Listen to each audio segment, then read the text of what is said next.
కన్యారాశి. ఈ కన్యారాశికి గ్రహాలన్నీ కూడా మనం చూస్తే ఒక రాహు తప్ప మిగిలిన గ్రహాలన్నీ కూడా సామాన్యంగానే ఉన్నాయి.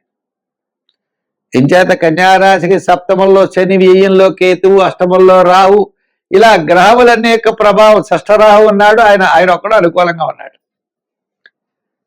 మిగిలిన గ్రహాలన్నీ కూడా మిశ్రమైనటువంటి ఫలితాల్లో ఉండడం ద్వారా మనకి మే నెలలో ఎలా ఉంటుంది అంటే మిశ్రమైనటువంటి ఫలితాలు ఉన్నాయి. ఎంతటి పన్నైనా చెయ్యాలనే పట్టుదలతో ముందుకెళ్ళాలి. ఆటంకాలు ఎదురవుతూ ఉంటాయి. ఆర్థికంగా వ్యయం ఎక్కువగా జరుగుతూ ఉంటుంది. సోదర బాధలు ఉంటాయి. ఇలా బంధుమిత్రుల యొక్క అనుకోనటువంటి ఇబ్బందులు పెట్టేటువంటి అవకాశాలు ఉన్నాయి. ఏదైనప్పటికీ రాహుగ్రహ ప్రభావం వలన ఆ టైంకి ఆ మనుషులు సహాయ సహకారాలు మీకు అందించడం ద్వారా ఆ సమస్య నుండి మీరు బయటపడేటువంటి అవకాశాలు కనబడుతున్నాయి. సమస్య వస్తే కానీ సహాయం చేసేవాడు దొరకడు, సహాయం చేస్తాడు, ఆ బయటపడేస్తాడు. అప్పటి వరకు కాస్త మానసికమైన ఒత్తిడి, చికాకు, సంతానపరమైన సమస్యలు, అధిక వ్యయం, ఒత్తిడి ఉండేటువంటి పరిస్థితులు కనబడుతున్నాయి. చేత మే నెలలో మనం చాలా జాగ్రత్తలు తీసుకోవాలి. ఏదో కంఫర్టబుల్గా టైంకి పోయినము, టైంకి ఏదో విందులు ఏదో ఉంటుంది తప్ప మిగిలినటువంటి వ్యవహారాలు ఏమనుకూలంగా లేవు. ఓ మూల బంధువులు, మిత్రులు ఏదో విధమైన సమస్యలు తీసుకొస్తూ ఉంటారు. రాజకీయ పరంగా పెద్దగా అభివృద్ధి ఉండదు. వృత్తుల పరంగా మనం చూస్తే మన అవకాశాలు చేజారిపోతూ ఉంటాయి. అవి చెప్పలేము. చిన్న చిన్న సమస్యలు మనకి ఎక్కువగా ఉండేటువంటి పరిస్థితులు ఉన్నాయి. ఇంకా వ్యాపార పరంగా మనం చూస్తే ఆర్థిక లావాదేవీల్లో కూడా ముమ్మరంగా ఉండేటువంటి పరిస్థితులు లేవు. సామాన్యమైనటువంటి వ్యాపారం మెల్లిగా జరుగుతుంది. అంచేత గురుబలాలు లేకపోవడం వల్ల మనకి ఇవ్వవలసిన వాళ్ళంతా ఏమో వచ్చేస్తూ ఉంటారు, మనకు రావాల్సిన వాళ్ళేమో ఆలస్యం చేస్తూ ఉంటారు. ఇదొక ఒత్తిడి.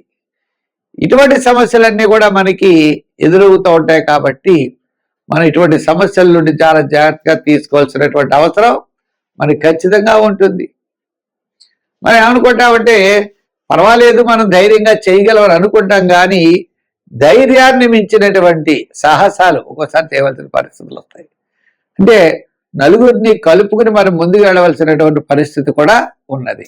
సంఖ్యల్లో 5, 6, 8 సంఖ్యలు వాడండి. ఆరాధనలో నవగ్రహ ఆరాధన, నవగ్రహ ప్రదక్షిణ చేయండి. తప్పనిసరిగా నవగ్రహ శ్లోకాలను పఠించడం ద్వారా సమస్యల నుండి బయటపడతారు. ప్రమాదాలైతే ఈ రాశి వారికి రావు. అలా అని చెప్పి రేజింగ్ కూడా ఉండే పరిస్థితులు కనపడలేదు. తులారాశి. ఈ తులారాశి వారికి ఈ వారం చాలా ప్రోత్సాహకరంగా ఉంటుంది. ఈ మాసం మే నెలలో తులారాశి వారికి ఏమిటి అంటే 6వ స్థానంలో మనకి ఈ తులారాశి వారికి 6వ స్థానంలో శని, 6వ స్థానంలో శుక్రుడు, 6వ స్థానంలో కుజుడు ఉన్నారు. బుధుడు కూడా ఉన్నాడు. క్యాలిక్యులేషన్స్ కరెక్ట్గా ఉంటాయి. స్థిరాస్తి డెవలప్మెంట్స్ బాగుంటాయి. ఎంతటి కార్యక్రమాన్నైనా చక్కగా పూర్తి చేయగలుగుతారు. భాగ్యంలో గురుడు ఉన్నాడు. గురుడు ఉండడం వల్ల కీర్తి ప్రతిష్టలు పెరుగుతాయి. సుపుణ్య కార్యక్రమాల్లో పాల్గొంటారు. ఆధ్యాత్మికమైన చింతన పెరుగుతుంది. అన్నింటా విజయం సాధించగలుగుతారు. సమస్యలన్నీ కూడా తగ్గుముఖం పడతాయి. మీ యొక్క ఆలోచనలు అవ్వచ్చు, మీ యొక్క విధి విధానాలు అవ్వచ్చు, ఇతరుల యొక్క సహాయ సహకారాలు కూడా మీకు సంపూర్ణంగా లభిస్తాయి. తద్వారా మీరు విజయం వైపుకు దూసుకెళ్లేటువంటి పరిస్థితులు ఉన్నాయి. ఉద్యోగపరమైన సమస్యలు తగ్గుతాయి. రాజకీయపరమైనటువంటి ఇబ్బందులు కూడా తగ్గుతాయి. వృత్తుల పరంగా చిన్న చిన్న సమస్యలు కూడా తగ్గేటువంటి అవకాశాలు ఉన్నాయి. ఏదైనప్పటికీ మే నెల తులారాశి వారికి ఒక గోల్డెన్ పీరియడ్ లాగా చాలా కాలం నుండి నిలిచినటువంటి ముఖ్యమైన వ్యవహారాలన్నీ మే నెలలో పూర్తి చేయగలుగుతారు. స్థిరాస్తి డెవలప్మెంట్స్, క్రయ విక్రయాదులు, శుభరూపమైనటువంటి ప్రయత్నాలు, దైవరూపమైనటువంటి కార్యక్రమాలు, ఇవన్నీ కూడా మే నెలలో వీరు పూర్తి చేసేటువంటి అవకాశాలు ఉన్నాయి. గత 5-6 మాసముల కంటే ఈ నెల చాలా అనుకూలంగా ఉంటుంది. ఒక్క సూర్య భగవానుడు ఒక్కడే 15 రోజులు చాలా బ్రహ్మాండంగా ఉంటుంది. ఫస్ట్ 15 రోజులు కూడా చాలా ఆత్మస్థైర్యం అన్నీ కూడా ఉంటాయి. మే 15 నుంచి మే నెలాఖరు వరకు కొద్దిగా తక్కువ బలం సూర్య భగవానుడిది ఉంటుంది. అంచేత మనం ప్రతిరోజు కూడా ఆదిత్య హృదయాన్ని చదువుకోవడం,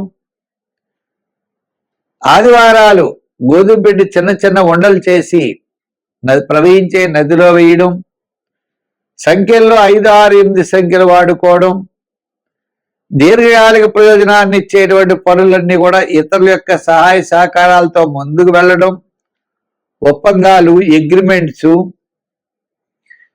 నూతనమైన వ్యాపార విషయాలు, ఇటువంటి ముఖ్యమైన వ్యవహారాలన్నీ కూడా మీకు లాభించడం ద్వారా మంచి ఫలితాల్ని పొందగలుగుతారు. వృశ్చిక రాశి. ఈ వృశ్చిక రాశి వారికి సూర్య భగవానుడు మే నెలలో మనకి ఎక్కడుంటాడే అంటే మే 15 నుంచి మే నెలాఖరు వరకు మేషంలో ఉంటాడు. చాలా అనుకూలంగా ఉంటుంది వీళ్ళకి. ఈ వృశ్చిక రాశి వారికి మొట్టమొదటి 15 రోజులు సామాన్యంగా ఉన్నా తర్వాత 15 రోజులు కూడా చాలా అనుకూలంగా ఉండేటువంటి పరిస్థితులు ఉంటాయి. క్రయ విక్రయాదులు లాభిస్తాయి, ఆత్మస్థైర్యం పెరుగుతుంది, శుభపుణ్య కార్యక్రమాల్లో పాల్గొంటారు, నూతనమైన ప్రయత్నాలకి శ్రీకారం చుడతారు. అంతేకాకుండా కుటుంబ ఆర్థిక సంతానపరమైన వ్యవహారాల్లో కాస్త మెరుగైనటువంటి ఫలితాలు ఉంటాయి. కొన్ని వ్యవహారాదులు తప్పనిసరిగా యోగిస్తాయి. విద్యార్థులకి మంచి అవకాశాలు ఉంటాయి. నిరుద్యోగులకి మే 15 వరకు అవకాశాలు ఉన్నాయి. ఉద్యోగపరమైన డెవలప్మెంట్స్ కనపడుతున్నాయి. వృత్తుల పరంగా చూస్తే న్యాయవాదులు, వైద్యులు, కళారంగం వారికి కాస్త అవకాశాలు మొట్టమొదటి 15 రోజులు కూడా చక్కని అవకాశాలు రావడానికి ఉపయోగం కనపడుతోంది. వ్యాపార పరంగా కూడా ఆర్థిక లావాదేవీలు మే 15 నుంచి మే నెలాఖరు వరకు జనరల్, కిరాణా, మెడికల్, ఫ్యాన్సీ, ఎలక్ట్రానిక్స్, ఎలక్ట్రికల్ మొదలుగా కలిగిన వ్యాపారస్తులు కూడా డెవలప్మెంట్స్ బాగున్నాయి. ఇంకా ఐటీ రంగం వారికి కాస్త అవకాశాలు లభిస్తాయి. షేర్స్ వారికి పర్వాలేదు. రియల్ ఎస్టేట్ వారికి మే 15 నుంచి మే నెలాఖరు వరకు అనుకూలంగా ఉన్నది. ఇంకా వ్యాపార పరంగా డెవలప్మెంట్స్ బాగున్నాయి. ఇంకా మహిళలు, విద్యార్థులు ఇటువంటి వారికి అందరికీ కూడా ఈ రాశి వారికి మైనస్ అయితే లేదు. కాస్త బాగా కృషి చేయండి, విజయం సాధించగలుగుతారు. ఒక ముఖ్యమైన వ్యవహారం లాభిస్తుంది, అలంకార ప్రాప్తి ఉంటుంది. ప్రతి పని యందు కూడా శ్రద్ధ పెరుగుతుంది. దూరం నుండి శుభవార్తలు అందుతాయి. భవిష్యత్తు ప్రణాళికలు సిద్ధం చేసుకుంటారు. భవిష్యత్ యొక్క ఆలోచనల గురించి ఇతరులతో చర్చిస్తారు. కుటుంబ సభ్యుల యొక్క సహాయ సహకారాలు మీకు ఉంటాయి. 4, 7, 9 సంఖ్యలు మంచివి. ఎరుపు, తెలుపు, గోల్డ్ కలర్స్ మంచిది. ఆరాధనలో శివారాధన, శివ స్తోత్రాలు, సుబ్రహ్మణ్య స్వామి ఆరాధన చెయ్యండి, మంచి ఫలితాలు ఉంటాయి.